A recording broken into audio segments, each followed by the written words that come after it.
Que la grâce et la paix du Seigneur soient avec vous. Je vous souhaite à toutes et tous la bienvenue. Nous sommes rassemblés ce matin pour prendre un temps à part, un temps pour prier et célébrer Dieu. Que chacun et chacune s'y sente accueilli et aimé tel qu'il ou elle est. Ce matin, nous clôturons notre cycle de 3 semaines d'échange de chair entre les consistoires d'Ingwiller et de Pfaffenhofen. Je m'appelle Eva Lefebvre et je suis pasteur suffragante à Vigneux-sur-Moder.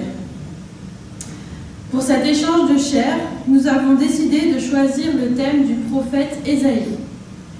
Je vous propose donc de continuer la découverte ou la redécouverte de ce livre de l'Ancien Testament. Alors vous n'avez pas de feuillet pour la liturgie, mais Christophe m'a dit que vous connaissiez tous les répons par cœur, donc je les annoncerai simplement. Et pour rentrer dans cette célébration, je vous propose de chanter ensemble au 429 2 strophes.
Seigneur, qu'ils sont grands tes bienfaits.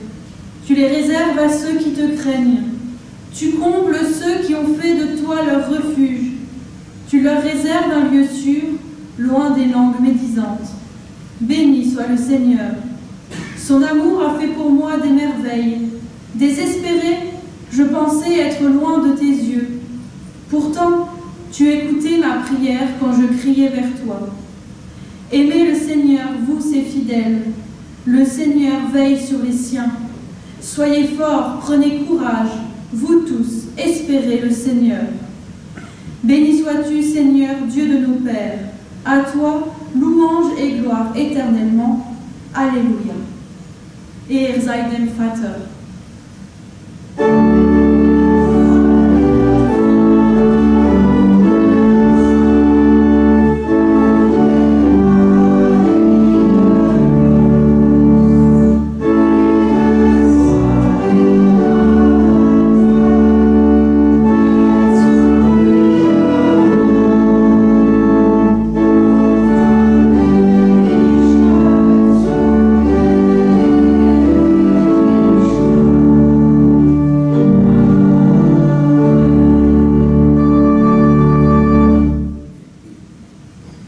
Prions encore et confions à Dieu ce qui nous plaise.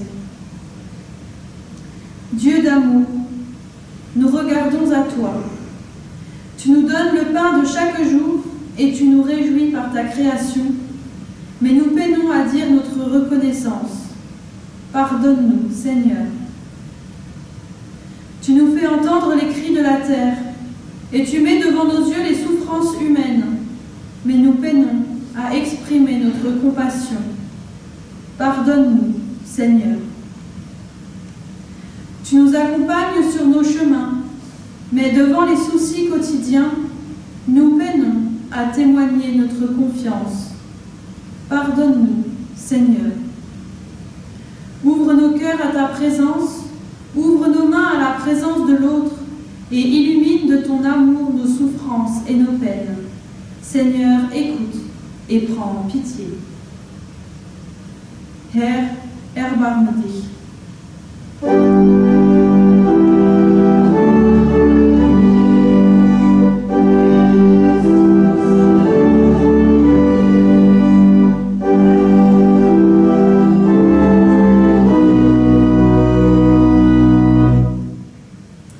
Je vous invite à vous lever pour recevoir les paroles de grâce de la part de Dieu.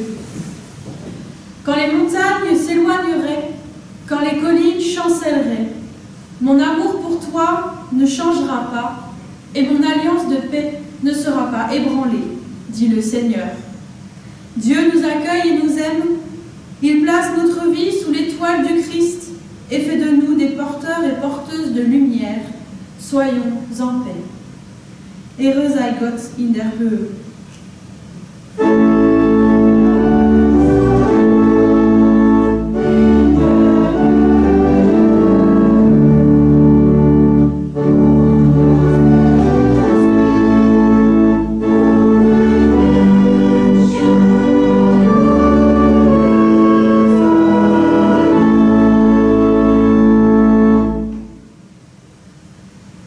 Et nous prions encore avant de lire les Écritures. Dieu très bon, ta générosité est à l'image de ton amour infini. Nous te prions, aide-nous à mettre notre confiance plus en ta bonté qui demeure qu'en nos œuvres qui passent. Que ta parole nous inspire afin que nous soyons les témoins de ton amour en ce monde. Par Jésus-Christ, qui vit et qui règne avec toi, Père et le Saint-Esprit, un seul Dieu, pour les siècles des siècles.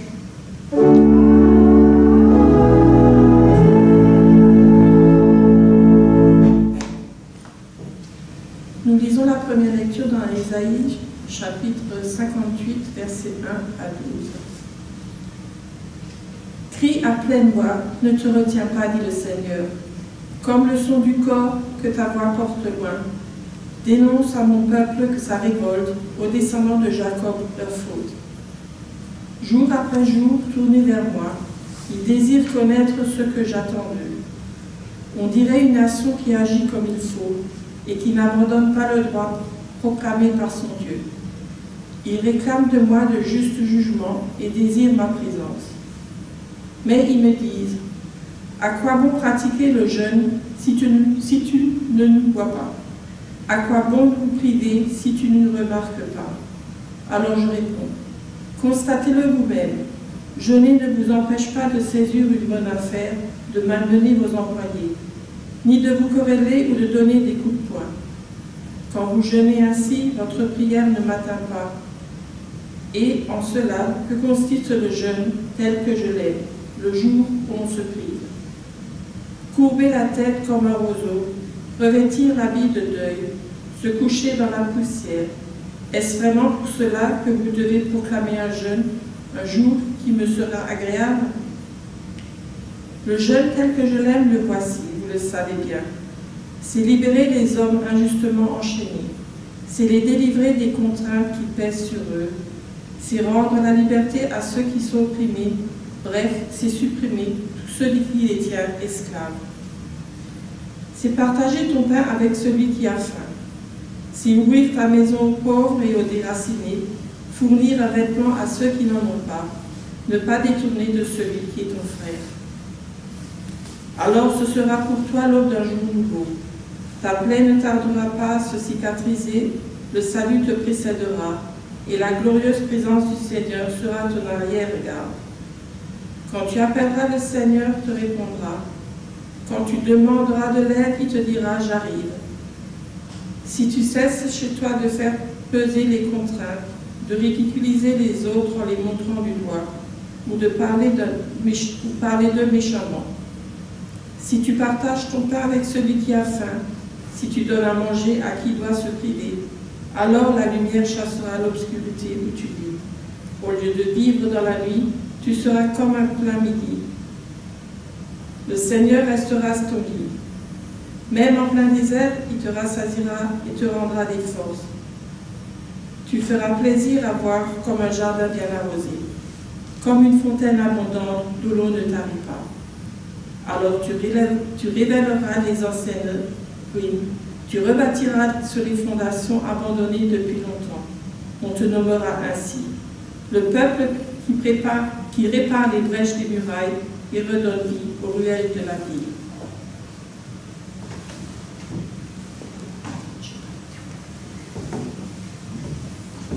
Et nous chantons ensemble au numéro 534, 4 strophes.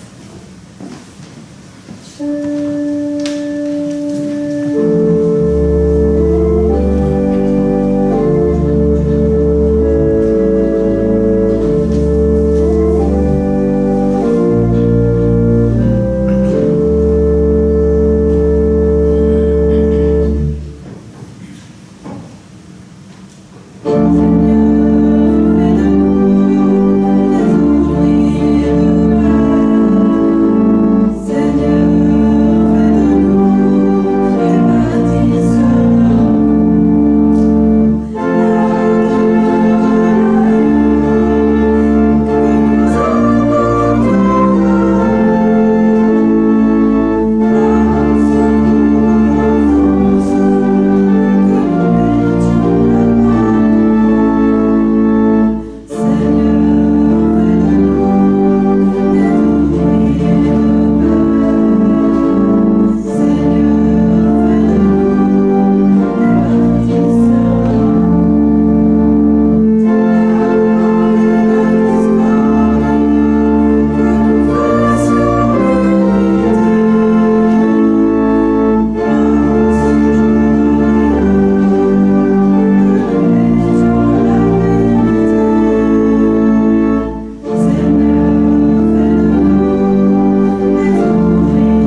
Matthieu, chapitre 7, versets 7 à 12. Demandez et vous recevrez. Cherchez et vous trouverez. Frappez et l'on vous ouvrira la porte. Car quiconque demande, reçoit. Qui cherche, trouve. Et l'on ouvre la porte à qui frappe. Y a-t-il quelqu'un parmi vous qui donne à son fils une pierre si celui-ci demande du pain? Ou qui lui donne un serpent s'il demande un poisson? Tout mauvais que vous êtes, vous savez donner de bonnes choses à vos enfants.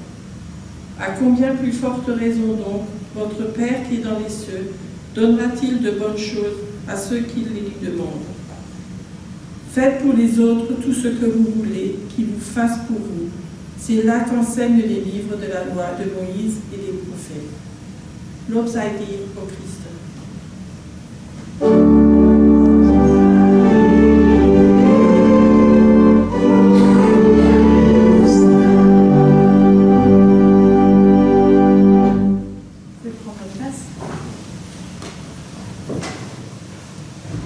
Chers frères et sœurs en Christ, le jeûne est une pratique qui revient à la mode aujourd'hui, que ce soit dans le cadre du développement personnel, de la santé ou d'une communauté spirituelle.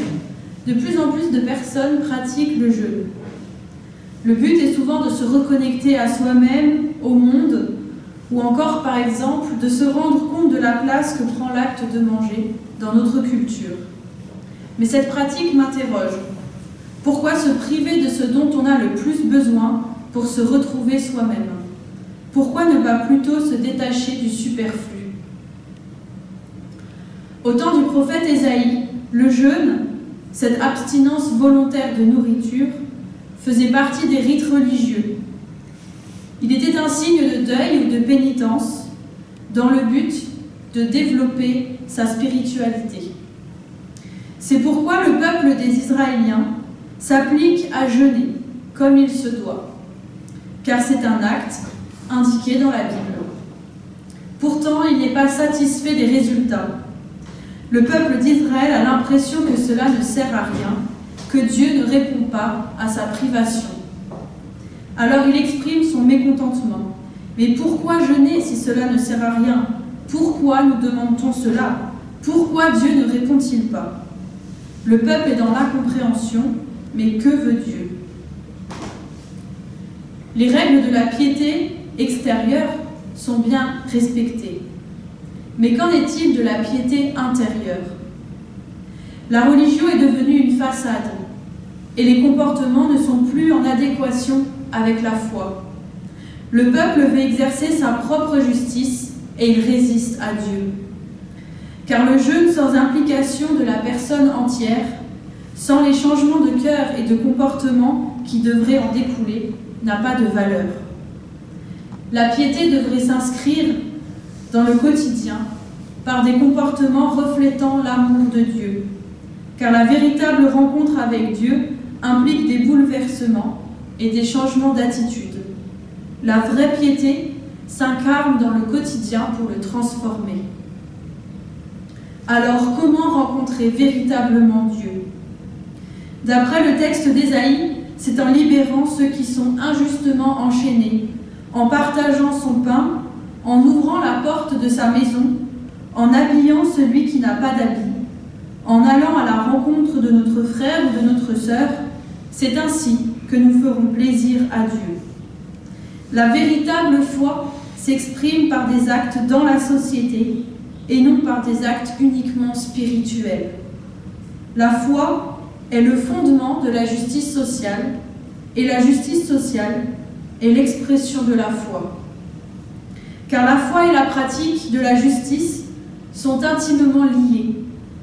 Tout l'enjeu est d'adorer Dieu sans oublier son prochain, et d'aider son prochain sans oublier Dieu.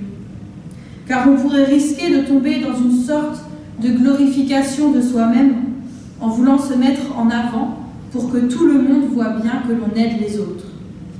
Mais de même que le jeûne doit être discret aux yeux des humains, car seul compte le regard de Dieu, la pratique de la justice ne doit pas être une promotion de soi, mais un témoignage de l'Évangile.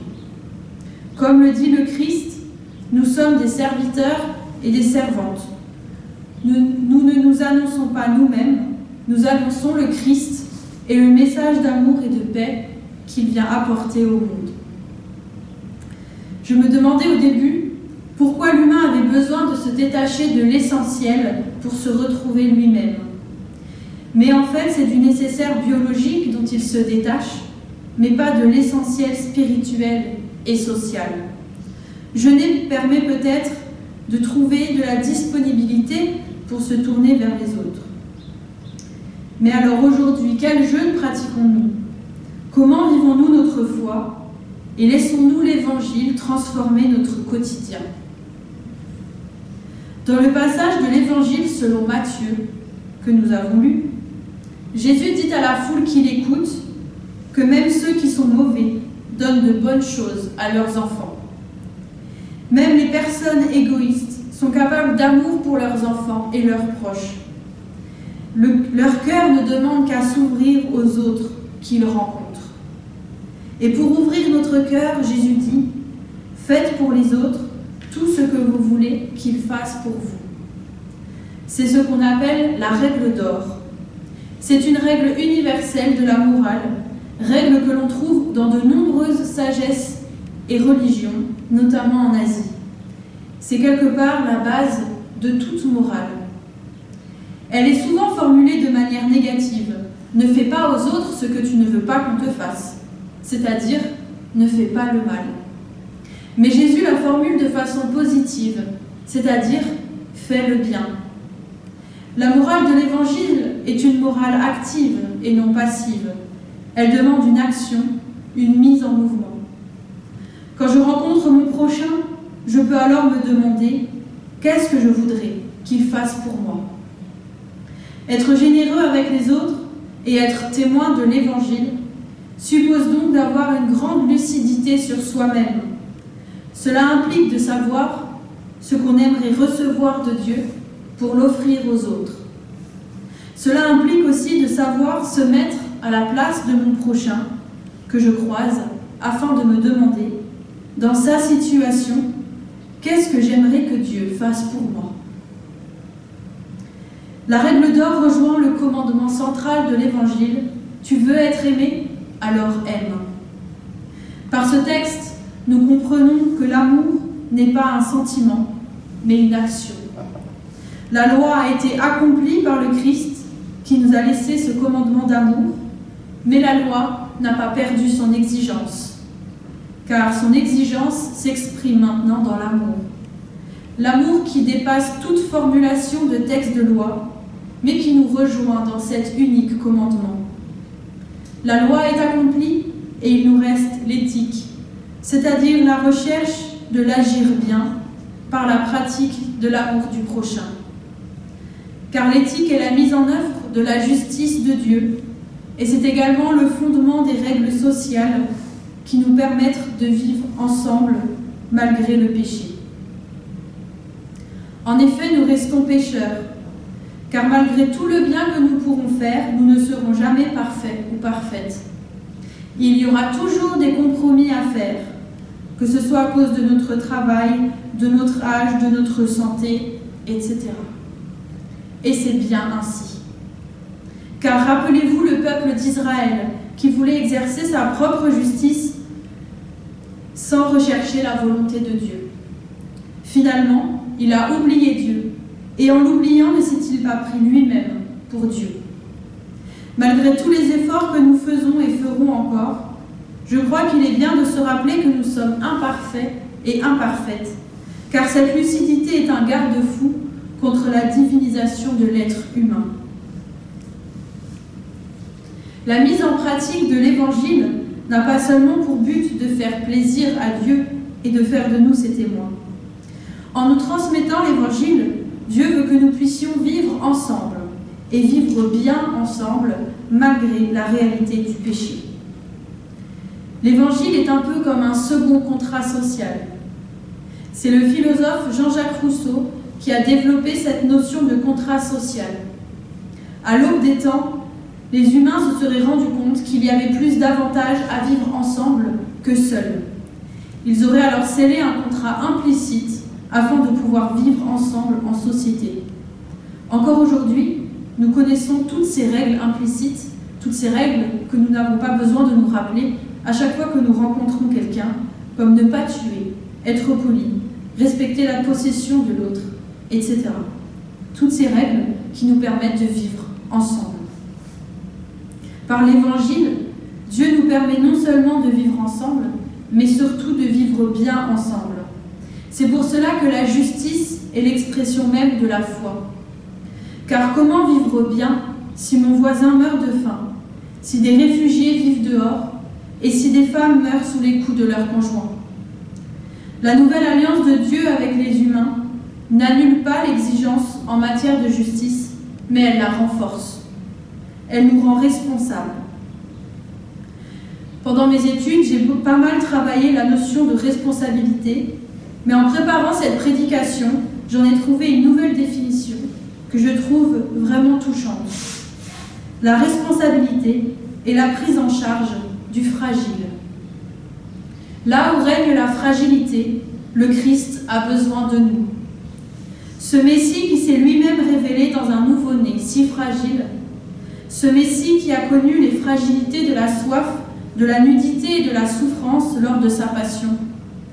Le Christ, dans sa plus grande fragilité, nous invite à le rejoindre et à le rencontrer là où règne la fragilité sur cette terre.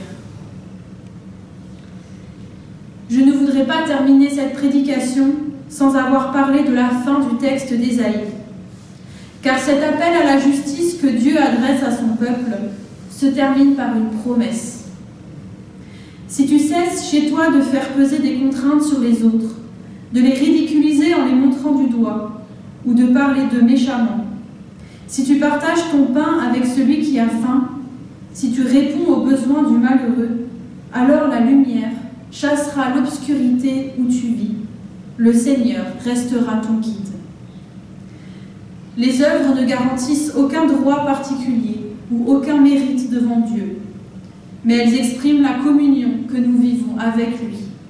Elles deviennent des signes de sa présence dans nos vies et dans la vie des autres par notre intermédiaire.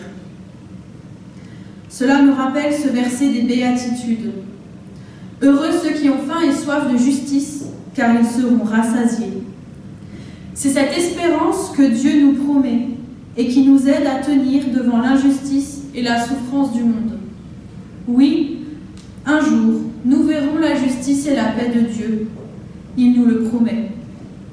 Et en attendant, il nous accompagne sur notre chemin de foi.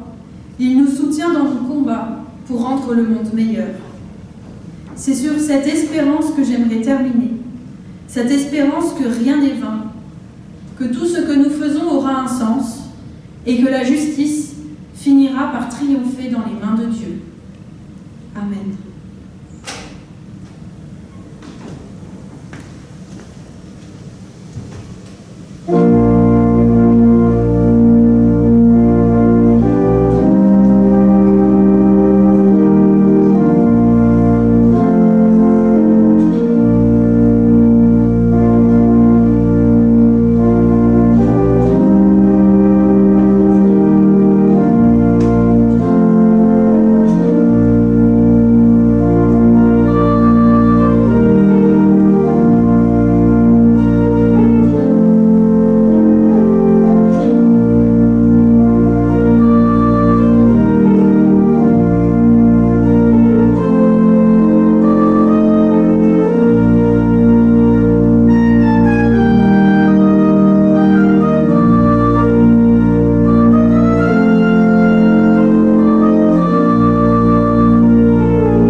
Après avoir médité la parole de Dieu, je vous invite à vous lever pour confesser ensemble notre foi avec le symbole des apôtres.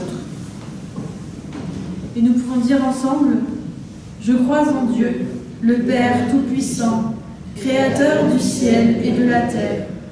Je crois en Jésus-Christ, son Fils unique, notre Seigneur, qui a été conçu du Saint-Esprit et qui est né de la Vierge Marie. Il a souffert sous Ponce Pilate, il a été crucifié, il est mort, il a été enseveli, il est descendu aux enfers. Le troisième jour, il est ressuscité des morts, il est monté au ciel, il est assis à la droite de Dieu, le Père Tout-Puissant, et il viendra de là pour juger les vivants et les morts. Je crois au Saint-Esprit, la Sainte Église universelle, la communion des saints, la rémission des péchés, la résurrection de la chair et la vie éternelle. Amen. Et nous pouvons chanter ensemble au numéro 174, les deux strophes.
Les questions et les doutes qui nous tenaillent, et ce désir insatiable que notre vie trouve sens.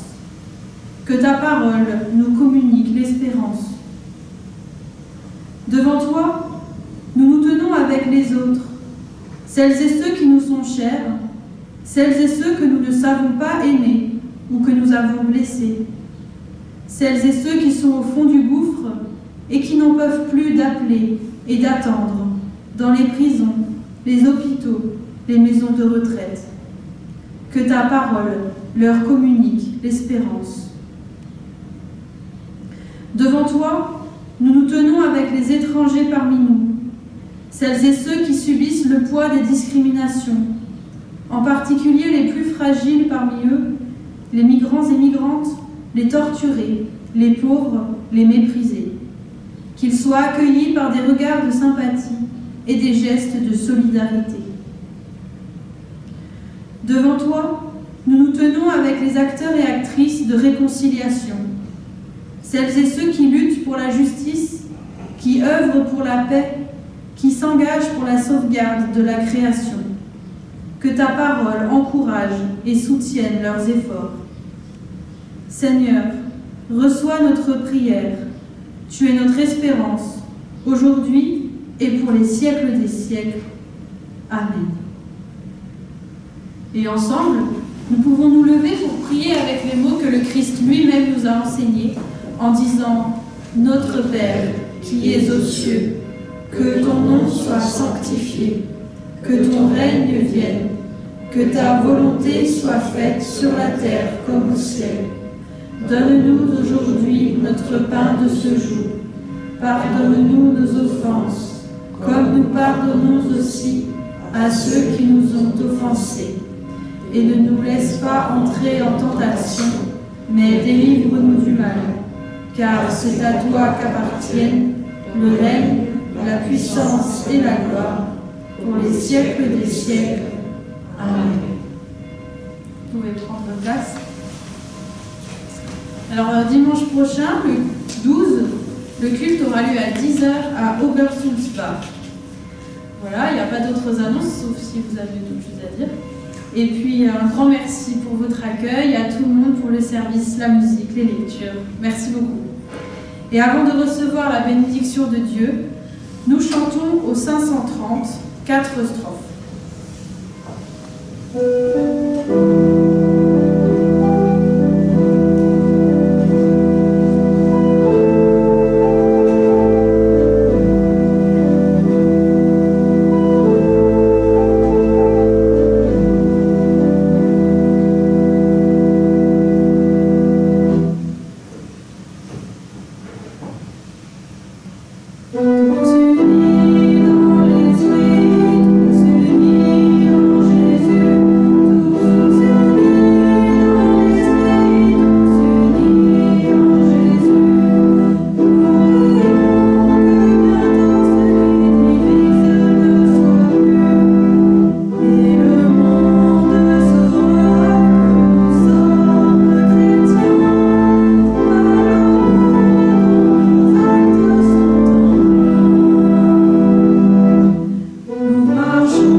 Je vous invite à vous lever pour recevoir la bénédiction de la part de Dieu. Que le Seigneur te garde de tout mal, qu'il garde ta vie. Que le Seigneur garde ton départ et ton arrivée, dès maintenant et à jamais. Et qu'il te bénisse, celui qui est Père, Fils et Saint-Esprit. Amen.